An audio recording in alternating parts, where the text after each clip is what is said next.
With the government sequester still in effect, those federal programs that affect agriculture will begin to be cut. While we're not feeling the pinch as much just yet, as time goes on, they will become increasingly severe as long-term sequestration remains in effect. How will that affect both farmers and eventually you, the consumer, is the subject of this week's Bottom Line. The Bottom Line is brought to you by the Cotton Board, strengthening the fiber of our industry. First South Farm Credit, financing rural America since 1933.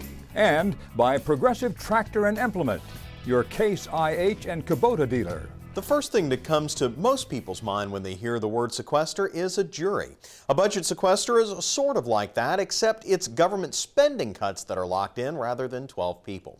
If you remember the big deal in the summer of 2011 that was made over increasing the debt limit cap, it was this sequestration that made the deal possible to pass that bill. Essentially, we gave ourselves a little more than a year to reach a more permanent deal on this debt. If not, this sequestration would kick in and cuts all across government levels would be enacted. The idea being is that everyone in Washington has a favorite program, and if they were all threatened, Congress would be more motivated to pass a new deal. As you've seen with the gridlock in Washington, that's not come to pass due to the extreme level of partisan politics we're seeing today. So, how does this affect us both on the farm and at home? Well, since these cuts begin slowly and build up over time, it hasn't hit us hard yet, although some government workers on furlough might disagree with that.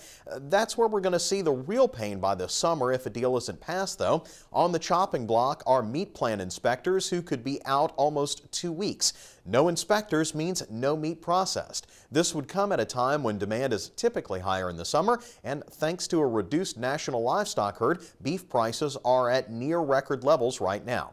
So what does being out the 11 to 12 days of no meat inspection mean? The White House estimates this might cost the industry $10 billion alone. And while we can debate the amount it would cost, we know for sure that these costs would be passed on to us at the grocery store, both for the furlough and for the interruption in meat supply.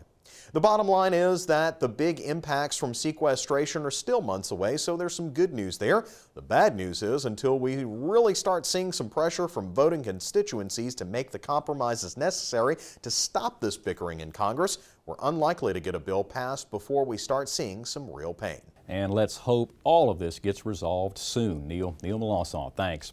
And remember, you can listen to any of Neil's daily radio reports on the Louisiana Farm Bureau Agri-News Radio Network for a list of stations where you can tune in or listen online. Click on over to our website, twilatv.org, and click on the LF Barn link on our homepage. That does it for this special edition of This Week in Louisiana Agriculture from the nation's capital. Join us next week when we'll head back into Holly Clegg's Trim and Terrific Kitchen, where Holly and AJ will again be cooking up a tasty dish using those delicious Louisiana products. Until then, you can watch any of our stories from today's program or past programs on our website. You know the address, twilatv.org. For all of us here at This Week in Louisiana Agriculture, I'm Michael Dana. Thanks for joining us, everybody. Hope to see you again right here next week.